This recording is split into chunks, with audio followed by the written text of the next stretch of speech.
선생님,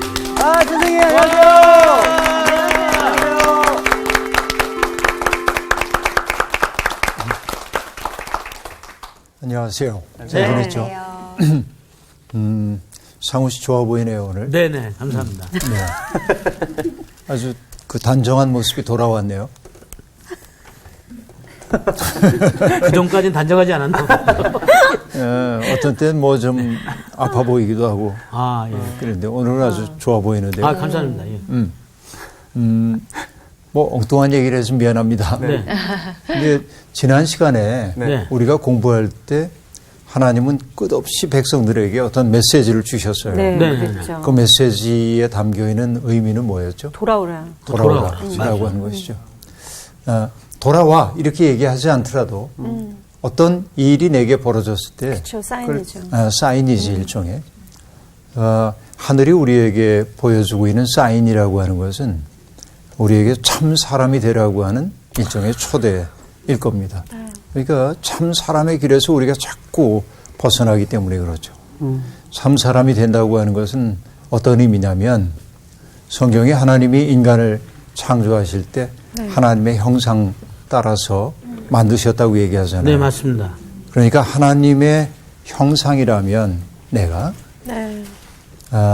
어떤 삶을 사는 걸까요? 하나님을 닮은. 그러니까 하나님을 어떻게 닮아야 돼? 하나님의 마음을 알아가는. 마음을. 그렇지. 하나님과 마음이 합한 자가 돼야죠. 어떤 게 합한 거죠? 일단 하나님이 아파하실 때 같이 아파할 수 있고, 아하. 하나님 기뻐하실 때 같이 기뻐할 수 아하. 있고, 그런 자세가 아닐까요? 네, 맞아요. 어서 선생님한테. 아니, 제대로 대답을 했어요. 네, 조금 더 간단하게 얘기해 볼게요. 네네. 내가 삶이 곤고하고 힘겨웠는데 어느 순간 요한 씨가 내 곁에 있는 걸 느꼈고 그리고 요한 씨가 나를 대하는 그 모습을 통해서 내가 뭐냐면 그래 하나님 정말 계셔 이렇게 느꼈을 때 요한 씨는 뭘 한 거냐면 하나님의 형상이 된 거예요. 맞아요. 와. 그거구나. 그렇죠. 그러니까 하나님이 계시다는 사실을 상기시켜주는 사람. 말로가 아니라 존재 그 자체로. 그러니까 이것이 참 사람의 길이에요. 그러니까 우리의 꿈이 있다고 한다면, 성도들의 꿈이 있다고 한다면, 내가 주장해서가 아니라 내가 다른 사람들과 맺는 관계 속에서 나는 그런 말 안 하지만 사람들이 나를 통해 그래, 세상은 여전히 살만해. 하나님이 분명히 계셔. 저분 보니까. 이렇게 느끼도록 산다면 나는 하나님의 형상으로 산다고 말할 수 있을 겁니다. 네. 그 어느 신학자가 투명성이라고 하는 말을 신학에 가지고 들어온 적이 있습니다. 네. 이런 얘기입니다. 우리가 창문이야. 예를 들면. 네. 근데 창문에 때가 많이 껴 있으면 바깥에 있는 사물들이 안 보이죠. 잘 안 보이기도 하고 때가 묻어 보이기도 하잖아요. 네. 그런데 창문을 맑게 닦으면 여기 창이 있는 건지 없는 건지 바깥 경치가 그대로 내 속에 들어오잖아요. 네. 그렇죠. 예. 그러니까 하나님을 투명하게 비춰낼 수 있는 존재 될 수 있다면 얼마나 좋을까. 그래서 예수님은 어느 날 빌립이 하나님을 보여달라고 얘기를 할 때 깜짝 놀라 주님이 얘기하십니다. 빌립아, 내가 그렇게 오랫동안 너희와 함께 있었는데 하나님 보여달라고 하느냐? 그러면서 하신 말씀이 뭐예요? 나를 본 사람은 이미 하나님을 보았다. 네. 그렇게 말합니다. 이게 오만함으로 하는 얘기가 아닙니다. 자기를 말끔하게 비워내서 오로지 하나님으로만 하나님만 드러나게 하려는 사람이 할 수 있는 말이죠. 죄라고 하는 건 뭐냐? 우리를 불투명하게 만드는 거예요. 그렇죠? 그러니까 하나님을 믿는 사람들은 투명해서 하나님의 계심을 드러내 보여줘야 하는데 오늘날 세상 사람들은 뭐라고 얘기하냐면 당신들을 보니까 하나님 안 계신 것 같아. 아이고.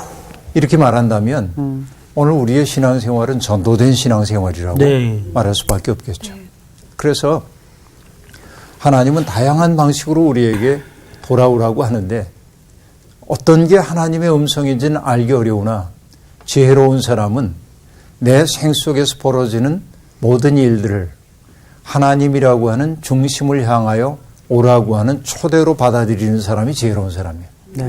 그것이 불행이든 기쁨이든 그 모든 것들이 하나의 중심을 향한 안내장처럼 여긴다면 그 사람은 아름다운 인생 산다고 말할 수 있겠죠. 자, 돌아오라. 근데 돌아오지 않아. 그래서 오늘 우리가 공부하게 될 아모스 5장에서는 돌아오지 않았다라고 하는 사장과 대비되게 여호와를 찾으라 하는 말이 등장하고 있습니다. 네. 공부 시작해 볼까요? 네. 오늘 수업 아모스 6강 여호와를 찾으라. 아모스 5장 네. 1절부터 오늘 13절까지만 공부할 겁니다. 네. 상훈 씨부터 낭독해 주세요. 자, 아모스 5장입니다. 이스라엘 족속아, 내가 너희에게 대하여 애가로 지은 이 말을 들으라. 처녀 이스라엘이 엎드러졌으며 다시 일어나지 못하리로다. 자기 땅에 던지우며 일으킬 자 없으리로다. 주 여호와께서 이와 같이 말씀하시되 이스라엘 중에는 1000명이 행군에 나가던 성읍에는 100명만 남고 100명이 행군에 나가던 성읍에는 10명만 남으리라 하셨느니라. 여호와께서 이스라엘 족속에게 이와 같이 말씀하시기를 너희는 나를 찾으라. 그리하면 살리라. 베델을 찾지 말며 길갈로 들어가지 말며 브엘세바로도 나아가지 말라. 길갈은 반드시 사로잡히겠고 베델은 비참하게 될 것임이라 하셨나니 너희는 여호와를 찾으라. 그리하면 살리라. 그렇지 않으면 그가 불같이 요셉의 집에 임하여 멸하시리니 베델에서 그 불들을 끌 자가 없으리라. 정의를 쓴 쑥으로 바꾸며 공의를 땅에 던지는 자들아. 묘성과 삼성을 만드시며 사망의 그늘을 아침으로 바꾸시고 낮을 어두운 밤으로 바꾸시며 바닷물을 불러 지면에 쏟으시는 이를 찾으라. 그의 이름은 여호와시니라. 그가 강한 자에게 갑자기 패망이 이르게 하신즉 그 패망이 산성에 미치느니라. 무리가 성문에서 책망하는 자를 미워하며 정직히 말하는 자를 싫어하는도다. 너희가 힘없는 자를 밟고 그에게서 미래 부당한 세를 거두었은즉 너희가 비록 다듬은 돌로 집을 건축하였으나 거기 거주하지 못할 것이요 아름다운 포도원을 가꾸었으나 그 포도주를 마시지 못하리라. 너희의 허물이 많고 죄악이 무거움을 내가 아노라. 너희는 의인을 학대하며 뇌물을 받고 성문에서 가난한 자를 억울하게 하는 자로다. 그러므로 이런 때에 지혜자가 잠잠하나니 이는 악한 때임이니라. 네. 우리 성경을 보면 네. 1절부터 3절까지는 애가 그렇게 되어 있습니다. 슬픔의 노래인 것이죠. 그리고 여기에 애가를 듣게 되는 대상은 뭐냐면 이스라엘 백성이 아니라 족속아라고 얘기를 하고 있습니다. 이스라엘 족속이라고 얘기를 하고 있고요.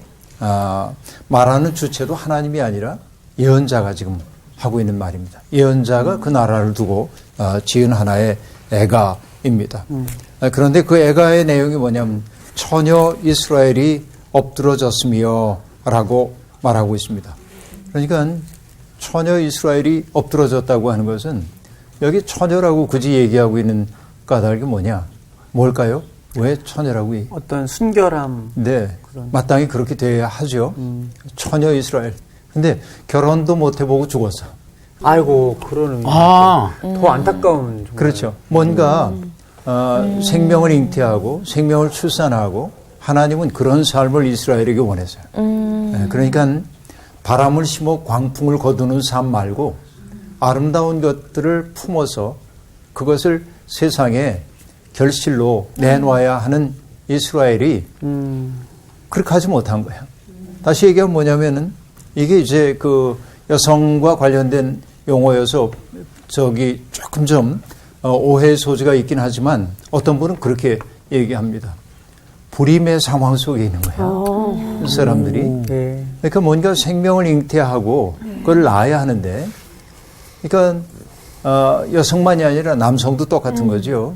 그러니까 불임의 상황 속에 있다. 네. 이런 얘기이겠죠. 그러니까 그가 엎드러졌어. 죽었어요. 그러니까 뭔가를 생산적인 것을 해내지도 못하고 죽어버리고 만 것입니다. 네. 그래서 자기의 땅에 던지우며라고 하는 말은 땅에 던지운다는 것은 뭡니까? 죽었다는 얘기죠. 흙으로 돌아가는 거니까. 네. 그렇죠. 일으킬 자 없으리로다. 그 지경이 되면은 다시는 회복하기 어렵게 된다 하는 얘기입니다. 이스라엘이 겪게 될 그 고통스러운 상황을 말하기 위해 어떤 얘기를 하고 있습니까? 1000명이 행진해 나가던 그 땅에서 100명만 돌아오고 100명이 행진해 나가던 그곳에선 10명만 돌아오고 그렇죠? 이런 그 참담한 일이 벌어질 거다. 미국에 닥쳐올 북왕국 이스라엘의 멸망과 관련시켜서도 생각할 수 있는 대목이죠. 결국 이대로 가다가는 이런 현실이 그대로 일어날 수밖에 없다 하고 얘기를 하고 있습니다. 그렇죠? 아무튼 이 패배 후에 고향에 돌아오는 이들은 10분의 1에 불과할 것이다. 그러면 여러분 그 땅, 그것은 불모의 땅, 죽음의 땅일 수밖에 없죠. 여러분 유럽 사회에서 중세기의 가장 큰 시련 가운데 하나가 패스트거든요. 패스트. 그러니까 패스트가 창궐해가지고 어떤 마을 사람들이 대부분 죽임을 당하기도 하고 유럽 인구의 3분의 1이 피해를 입었답니다. 그 당시에 패스트의 피해가. 그러니까 얼마나 큰 피해예요. 3분의 1만 해도 경천 동지할 일입니다. 네. 그런데 지금 뭐라고 얘기하냐면 10분의 1만 남을 거예요. 이건 괴멸적 파괴라고 얘기할 수 있습니다. 근데 문제는 뭐냐면 이게 예언자의 눈엔 보이는 거예요. 왜? 하나님의 눈으로 역사를 보기 때문에. 예언자란 하나님의 눈으로 현실을 바라보는 자들이거든요. 그래서 여러분 옛날 영화 가운데 포세이돈 어드벤처라고 하는 영화가 있었습니다. 네. 타이타닉호를 어쨌든 염두에 두고 만든 영화라고 그러죠. 거대한 배가 항해해 가는 거예요. 너무나 아름답고 거대한 배입니다. 그러니까 이렇게 큰 배는 절대로 좌초될 수가 없는 배라고 여기죠. 그런데 뭐예요? 거대한 파도가 밀려오는 거예요. 그걸 누구만 보고 있냐면 선장과 조타수만 보고 있어요. 큰일 났다. 이거. 근데 배에 타고 있는 대부분의 사람들은 못 봐. 왜냐하면 신년이 밝아오기 때문에 새해가 축제를 막 즐기고 있어요. 그리고 지금 위기가 시시각각으로 닥쳐오고 있는데 배에 탄 사람들은 전부 뭐 하냐면 카운트를 하고 있어. 신년이 열리기를. 10, 9, 8 그러면서 뭐 샴페인 터트릴 준비하고 그러고 있어요. 근데 누군 보고 있어요? 선장은 보고 있는 거예요. 이런 거야. 역사 속에서 사람들이 샴페인을 터트리고 우리 뭐 굉장한 것처럼 얘기하고 있는데 그렇죠. 얘기했다시피 이 아모스가 활동을 하던 그 시대에는 여로보암 2세 시대로 경제적인 가장 부흥했던 시기이거든요. 그러니까 사람들이 좋다. 즐기자. 내 영혼아 먹고 마시고 즐기자. 그러고 있었단 말이죠. 네. 근데 오로지 깨어있는 영혼만 보고 있는 거야. 여기에 닥쳐오게 될 비극을. 네. 그렇기에 예언자는 애가를 지어서 노래 부를 수밖에 없었던 거죠. 네. 이게 1절부터 3절까지의 얘기입니다. 그러기에 하나님이 예언자를 통해 말씀하시는 거예요. 너희는 나를 찾으라. 그리하면 살리라 하고 말합니다. 자, 나를 찾으라 그랬어요.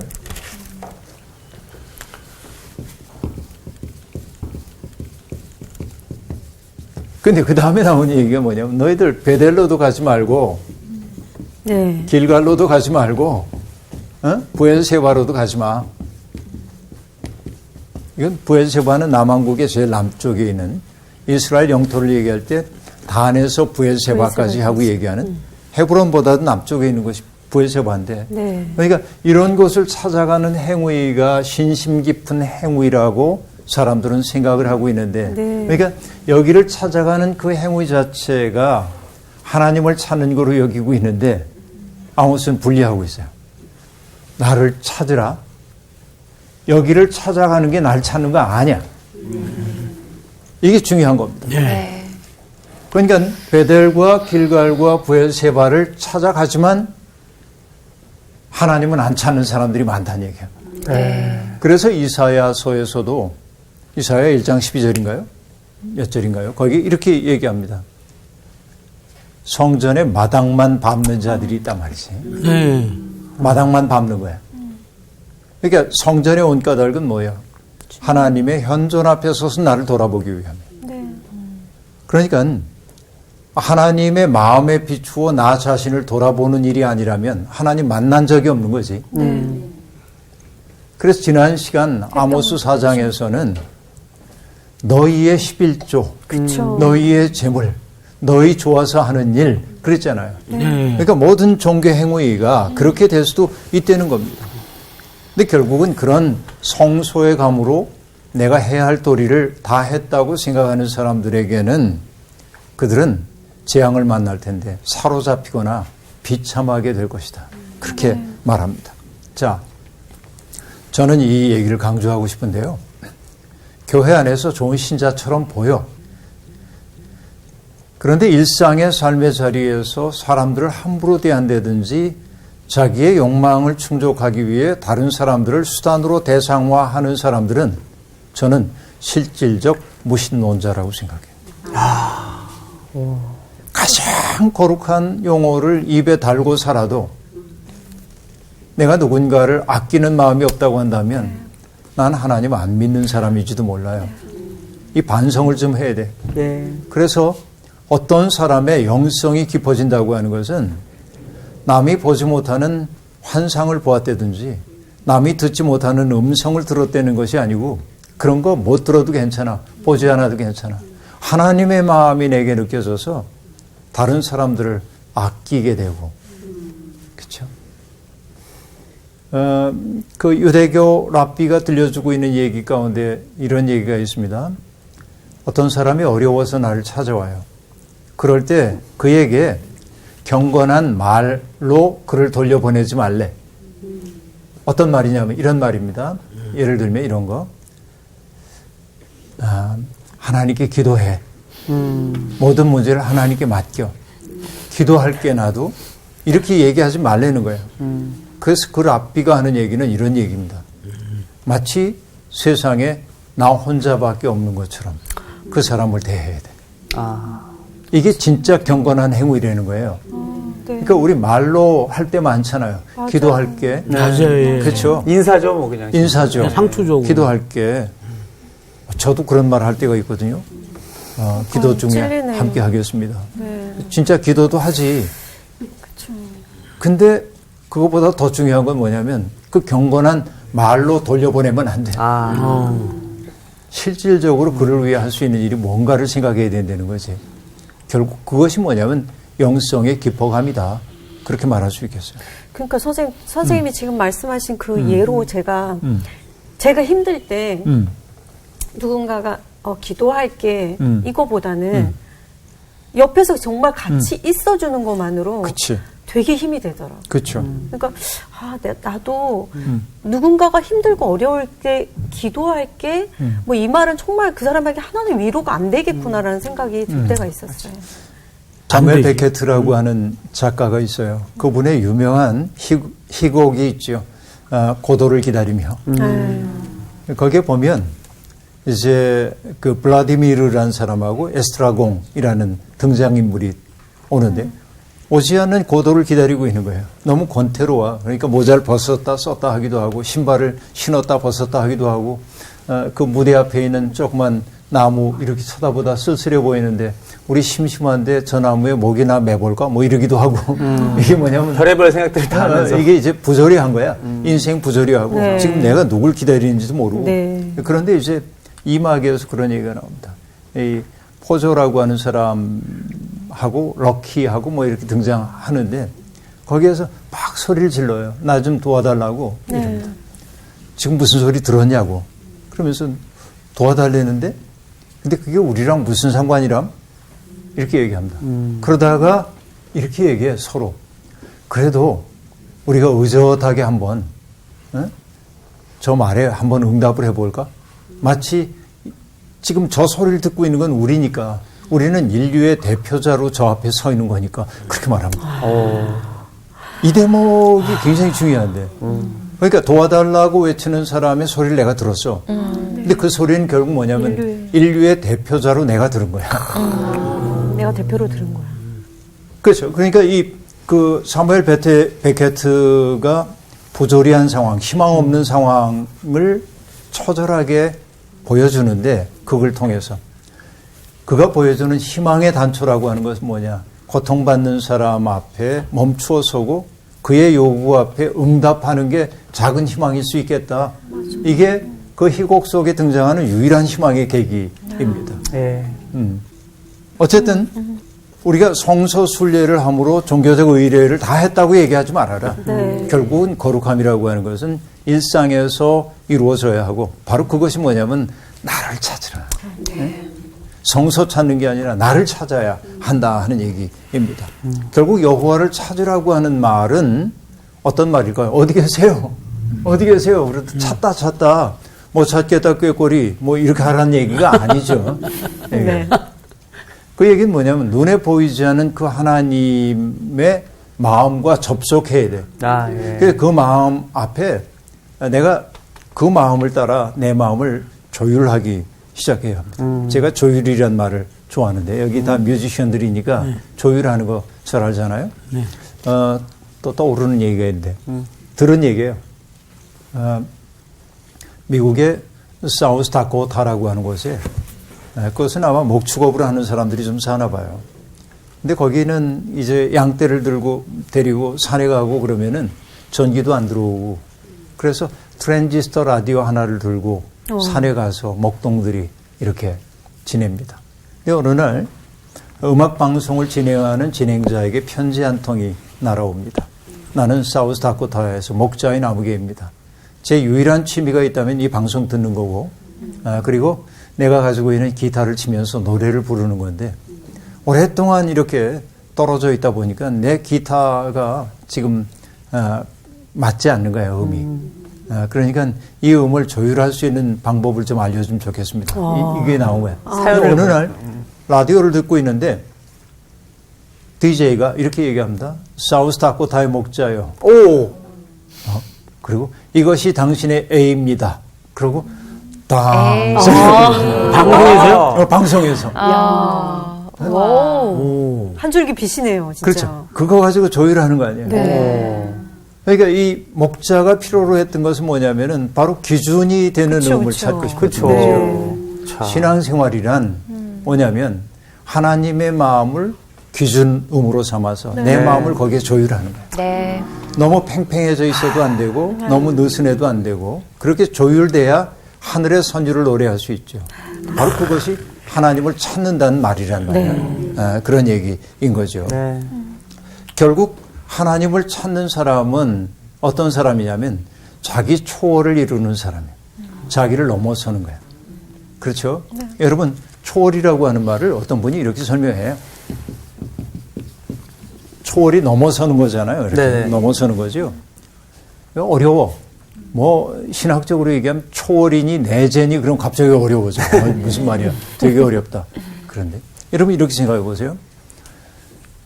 북한강과 남한강이 흐르다가 만나요. 양수리인 두 물머리에서 만납니다. 네. 그러면 그곳에서부터 두 물이 합류하는 순간 그 물은 뭐가 되냐면 남도 떼고 북도 떼고 한강이 되어 흘러. 그렇죠. 네. 그러니까 그 물들이 사라진 건 아니고 더 큰 질서 속에 들어갔어. 네. 네. 이게 초월입니다. 그러니까 나라고 하는 작은 존재가 하나님의 마음에 접속을 이루게 될 때 내 마음은 사라지고 하나님 마음이 내 속에 들어와. 이게 초월이야. 그러니까 여러분 신앙생활의 보람은 자기를 초월하는 데 있어요. 자기 초월의 가장 좋은 예는 사랑입니다. 사랑하는 사람을 위해서는 못할 일이 없거든. 옛날에 우리 그 젊은 시절에 70년대 초반에 불렀던 노래가 있어요. 또 뭐죠? 70년대 초반인지 중반인지 모르겠는데 뭐라고 그러다 이렇게 얘기합니다. 별을 따다가 그대 두 손이 가득 드리리. 아니 어떻게 별을 따? 나 그대에게 드릴 말이. 나 노래 아는 거 어떻게 나 알고 있나? 그렇죠. 예. 나 그대에게 드릴 말이 있대. 그러면서 하는 거짓말이 뭐냐면 별을 따다가 그대 두 손에 가득 들으리. 여러분 이게 사랑이죠. 사랑은 무능하지 않습니다. 왜냐하면 사랑하는 사람을 위해 뭐든지 하고 싶어요. 이게 초월이에요. 자기 초월이에요. 그래서 초월이란 자기 바깥으로 나가는 능력입니다. 그러니까 욕망은 자꾸만 자기 속으로 움츠러들게 만듭니다. 맞아요. 그러나 하나님의 마음이 내 속에 들어오게 될 때 상훈 씨의 아픔이 내 아픔처럼 저릿하게 와닿고, 그렇죠. 그를 위해 내가 무능한 사람이 되지 않으려고 해서 이것이 자기 초월인 동시에 하나님을 찾는 행위란 말이에요. 네. 그렇죠. 그러니까 자꾸만 조율해야 돼요, 우리가. 여러분, 하나님을 믿는 사람들은 세상이 우리에게 쳐대는 북소리, 이걸 가져야 행복해. 이걸 네가 무시당하려면 이렇게 하면 안 돼. 이 북소리에 따라 사는 것이 보통 일반인들이라면 하나님을 믿는 기독교인들은 어떻게 살아야 합니까? 하늘 북소리 따라서 가야 하는 거예요. 그렇죠. 이게 조율된 삶이란 말이에요.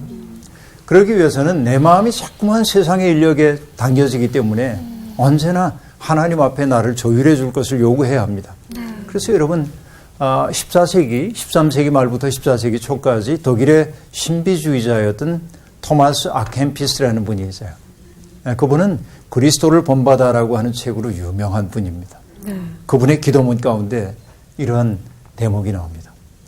제가 알아야 할 것을 알게 하시고 제가 사랑해야 할 것을 사랑하게 하시고 당신이 가장 기뻐하실 일을 찬양하게 하시고 당신의 눈에 귀한 것을 소중히 여기게 하시고 당신께 거슬리는 일을 미워하게 하소서. 눈에 보이는 대로만 판단하게 하지 마시고 무지한 인간의 귀에 들리는 대로만 말하지 않게 하시고 눈에 보이는 것과 영적인 것 사이에서 진실한 판단으로 분별하게 하시고 무엇보다 당신께서 즐거워할 일이 무엇인지를 늘 살피게 하소서. 토마스 아켄피스의 기도입니다. 이것이 하나님을 찾는 사람들의 마음입니다. 그렇죠? 그러니까 이런 노력을 하지 않고 하는 종교적인 행위, 오늘 얘기대로 하자고 한다면 뭐냐면은 헛된 제물을 바친다든지 분향을 한다든지 올삭과 안식일 대회를 지키고 성회에 참석하고 그렇게 하는 행위는 오히려 하나님이 보시기엔 악처럼 보이기도 한다. 네. 이게 여러분 오늘 이 본문이 우리에게 들려주고 있는 겁니다. 특별히 6절은 그렇죠. 베델의 죄를 집중해서 얘기를 하고 있습니다. 베델의 죄. 그 다음에 여러분 7절을 보면 정의를 쓴 쑥으로 바꾸며 공의를 땅에 던지는 자들아 하고 얘기합니다. 정의와 공의가 얘기 나왔죠. 여러분 제가 오랫동안 강조해 왔습니다. 정의와 공의라는 게 하나님이 세상의 기초로 삼은 두 가지의 기둥이야. 일종의. 정의라고 하는 것은 뭐냐? 일종의 사법적 정의입니다. 그래서 법에 따라서 공정하게 판단하는 거예요. 법 질서가 흔들리면 법이 법대로 집행되지 않고 이 사람은 힘 있는 사람이네. 그러니까 좀 봐줘야지. 힘 없는 사람이네. 가혹하게. 이러면 그 사회는 무너지기 일보 직전이야. 이게 정의가 세워져야 합니다. 이게 사법적 정의입니다. 공의라고 하는 것은 회복적 정의입니다. 살다 보니까 상훈 씨는 부유하고 미란 씨는 가난하게 돼서 그때 공의로움은 뭐냐면 많이 누리고 있는 사람이 그렇지 못한 사람을 위해 뭔가를 남겨줄 줄 아는 삶, 바로 그게 공의로움이야. 회복되는 거야. 이게. 그래, 뭐 한 거예요? 제가 갖고 있는 성경책을. 줬어요? 잘했어. 다시 얘기하면 공의라고 하는 것은 약자들에 대한 연민과 긍휼입니다. 네. 이게 무너진 사회는 다 무너진 사회라는 거예요. 아모스가 그렇게 얘기를 하고 있습니다. 그리고 8절과 9절에 보면 하나님을 이렇게 얘기합니다. 묘성과 삼성을 만드시며 사망의 그늘을 아침으로 바꾸시고 낮을 어두운 밤으로 바꾸시며 바닷물을 불러 지면에 쏟으시는 이를 찾으라 그의 이름은 여호와시니라 하고 말합니다. 여러분 묘성이라고 하는 게 뭐냐면은 이 북두칠성이에요. 네. 아틀라스 신화 속의 아틀라스의 7딸. 네. 우리가 얘기한 북두칠성을 얘기하는 겁니다. 네. 그 다음에 삼성이라고 하는 게 뭐냐면 오리온주화. 별이 나란히 이렇게 세 개 있잖아요. 오리온주화를 얘기하고 있는데 근데 이 그리스 신화에서는 힘이 센 미남 사냥꾼입니다. 오리온이. 어쨌든 이 얘기는 뭐냐면 사람들이 별을 보며 꿈을 키운 거지. 이야기를 구성하고. 그렇죠. 그러니까 별자리 이름들을 정해놓고 사람들이 이야기를 만든 거지. 이 꿈이야. 인류의 꿈이라고 네. 얘기할 수 있습니다. 그래서 그 별을 따라서 별이 안내하는 길을 따라서 사람들이 나가는 그 시대는 참 아름다웠다. 이렇게 얘기한 사람도 있습니다. 여하튼 하나님은 그런 분이야. 이 세상에 있는 별들을 다 만드시고 또 사망의 그늘을 아침으로 낮을 어두운 밤으로 바닷물을 지면에 쏟으시고 강한 자에게 패망이 이르게 하시는 하나님인데 뭐라고 얘기하냐면 그 이름이 여호와시니라 하고 얘기를 합니다. 그러니까 하나님은 역사를 주관하시는 하나님이야. 그러니까 내가 잘 사는 건 다른 것 없어요. 역사의 궁극적 섭리자요 승리자이신 하나님의 마음을 내 마음으로 삼고 사는 거예요. 네. 그래서 제가 이렇게 얘기할 때도 있습니다. 기도에 늘 응답받는 방법이 하나 있는데 예. 비법이 뭐예요? 네. 우리가 하나님 편이 되면 돼. 하나님이 원하시는 걸 내가 원하면 돼. 네. 아까 얘기했던 토마스 아켄피스의 기도가 바로 그거예요. 그렇죠? 그 기도는 응답될 수밖에 없다는 거죠. 자, 그 다음 10절부터 나오는 얘기를 볼까요? 하늘의 질서와는 달리 그러니까 하나님이 모든 것들을 이렇게 바꿔내는 질서의 하나님 또 섭리의 하나님인데 땅의 현실은 무도하기 이를 데 없습니다. 그래서 죄된 세상의 모습이 뭐냐면 성문에서 책망하는 자를 미워합니다. 그렇게 살면 안 됩니다. 하나님의 뜻이 이렇습니다. 착취하지 마십시오. 억압하지 마십시오. 그러면 저 사람 뭐야? 불편해. 그렇죠? 네. 정직히 말하는 사람을 싫어합니다. 이것이 세상의 모습입니다. 그래서 여러분 예언자들은 언제나 인기가 없었어요. 그렇죠. 예언자들이 인기 있는 시대가 있을까요?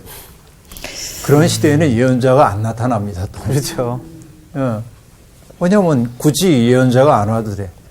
예언자의 운명은 언제나 어려워. 근데 대한민국에 오면 좀 인기 있을 것 같아요. 대한민국에는 뭐 당연히 미래가 궁금해가지고 막 찾아보고. 제가 좋아하는 얘기 가운데 하나가 전에도 얘기했나 모르겠어요. 엘리 비젤이라는 분이 그 책 가운데 앞에 이제 조그만 글을 놓고 본문으로 들어가는데 한 just man, 그 의인입니다. 네. 의인이 소돔에 와요.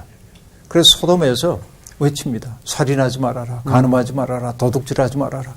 그래서 소돔 사람들이 외부 사람이 와서 뭐라고 외치니까 쳐다봐요. 처음에. 네. 그러고는 보니까 다음날도 보니까 또 똑같은 소리예요. 들은 척도 안 하고 가서 살인하고 간음하고 도둑질합니다. 그래서 한 소년이 이 저스트맨 의인을 찾아와. 의인이시여, 당신의 말을 아무도 듣지 않습니다. 그러니 이렇게 수고할 필요가 없습니다. 그러자 의인이 얘기합니다. 내가 외치는 것은 저들을 변화시킬 수 있다고 믿어서가 아니라 저들이 나를 변화시키지 못하도록 하기 위해서. 그러니까 우리가 하나님의 뜻이 뭔지를 자꾸 얘기해야 하는 까닭이 뭐냐면 세상이 변화되기를 원하는 것이기도 하지만 그들이 나를 변화시키지 못하도록 하기 위해서 얘기해야 되는 거예요. 그렇죠? 맞아요. 예. 이게 매우 중요한 것이라고 볼 수 있습니다. 어쨌든 바른 소리 하는 사람이 없으면 세상이 발라질 수가 없어요. 예. 고난을 무릅쓰고. 11절에 보니까 너희가 힘없는 자를 밟고 그에게서 미래 부당한 세를 거두었은 즉 너희가 비록 다듬은 돌로 집을 건축하였으나 거기 거주하지 못할 것이요 아름다운 포도원 가꾸었으나 그 포도주를 마시지 못할 거다. 결국은 법이 악용될 때 공동체의 토대인 신뢰는 무너지게 마련이에요. 네. 그런데 그때 하나님이 고통당하는 사람의 편에 확고히 서셔서 그들의 방패, 산성이 되어주신다고 아모스는 말하고 있습니다. 그렇죠? 네. 하나님은 힘 있는 사람들의 자부심이나 그들의 평안함을 심판하시는 분이다. 그러니까 힘이 때는 사실 자체가 악한 건 아니에요. 그러나 그 힘을 바로 사용하지 못할 때. 네. 그렇죠? 내게 위임되어 있는 그 힘을 하나님의 또 다른 백성들을 돕고 보살피기 위해 사용할 때 하나님은 기뻐하시겠지만 그 힘을 자기 확장의 욕망을 위해 사용하느라고 어려움을 겪고 있는 사람들을 더 어렵게 만든다고 할 때 그는 심판 앞에 설 수밖에 없다. 네. 이게 아모스가 들려주고 있는 얘기입니다. 그래서 결국 그 사람들을 향해 이렇게 얘기합니다. 12절 너희의 허물이 많고 죄악이 무거움을 내가 아노라. 너희는 의인을 학대하며 뇌물을 받고 성문에서 가난한 자를 억울하게 하는 자로다. 그렇죠? 허물이 많다고 하는 것은 일상 속에서 나도 모르게 습관화된 선택에 의해 다른 사람들을 어렵게 만드는 행위입니다. 근데 여기에 죄악이라고 하는 건 뭐죠? 무거운 죄들입니다. 하나님의 뜻을 의도적으로 반역하는 것입니다. 하나님의 계명을 이들이 모르는 사람들이 아닙니다. 지난 몇 주 전에 얘기를 제가 했었는데 남북 왕조로 갈라졌을 때 네. 남왕국 유다와 이스라엘로 나뉘어 있을 때 여기는 나단을 통해 주어져 있는 다윗 언약의 바탕을 둬서 왕권의 정통성이 이 언약에 있었어요. 네. 그런데 북왕국은 이스라엘은 이걸 주장할 수가 없어. 네. 없으니까. 그래서 이들이 꼭 붙들었던 핵심적 가치가 뭐냐면 출애굽 정신이었습니다. 네. 네. 기억나시죠? 네, 네. 출애굽 정신. 출애굽 정신은 결국 뭐야? 압제를 하나님이 심판하시고 자유의 땅으로 사람들 인도하는 거죠. 네. 그런데 이 정신이 서 있어야 할 그 이스라엘이 지금 어떻게 되냐면 그들이 비판에 맞이하는 애굽으로 돌아간 거야. 그렇죠? 네. 해방된 공동체가 아니라 다시금 억압의 땅으로 되돌린 거예요. 뭐 때문에 그렇습니까? 저마다 행복하려고 하는 욕구 때문에 네. 다른 고통받는 사람들을 돌아보지 않는 것이죠. 그 시대의 또 다른 문제는 뭐냐면 그렇게 악이 기승을 부릴 때면 지혜자가 입을 다물 수밖에 없어요. 그러니까 지혜로운 사람이 입을 다무는 시대, 바로 그때가 악한 때이다 하는 얘기입니다. 암흑기네요. 암흑기죠, 암흑기.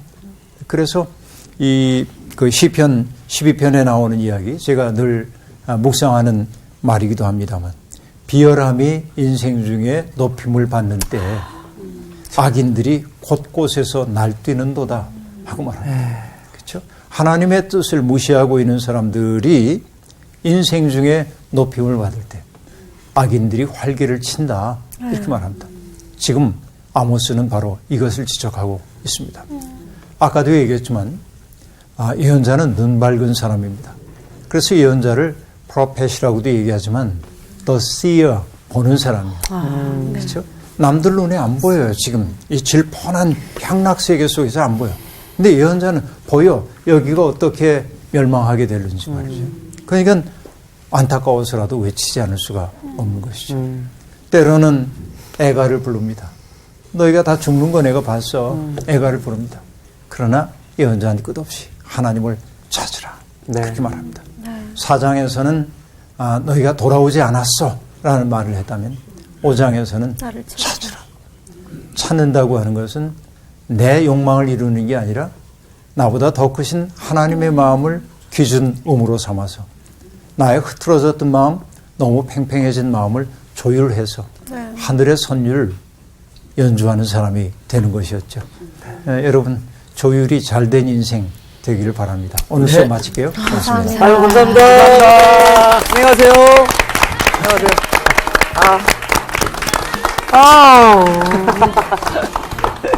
아니, 옛날에 우리 상훈이 형이 말씀으로 만든 찬양 중에 제목이 귀 있는 자는 들을지어다라는 찬양이 있어요. 네. 그래서 저 형님이 그 또 개그감 있잖아요. 네. 그래서 집회 다닐 때 이만한 귀를 달고 정말? 귀를 이만한 거 달고 막 노래 부르는 영상이 떠오르는데 결국에는 이렇게 예언자를 통해서 외치고 하나님 말씀하셔도 귀 있는 자는 듣고 대부분 귀를 닫고 망각하며 지내는 것이에요. 그래서 아까 선생님이 말씀하신 부분 중에 제일 이렇게 와닿던 게 다들 다 이쪽으로 돌고 있지만 나만의 어떤 하늘의 그 북소리를 자꾸 들으면서 진짜 하나님이 뭐라고 말씀하시는지 자꾸 내 마음을 진짜 조율하는 그 훈련이 매일매일 돼야지만 내가 가는 길이 외롭지 않다는 거를 자꾸 느낄 것 같아요. 그럼요. 내가 그 옛날에 쓴 곡 중에 그 오선지 사랑이라는 곡이 있어요. 이게 무슨 뜻이냐면 우리는 오선에 있지만 아무리 오선을 그려도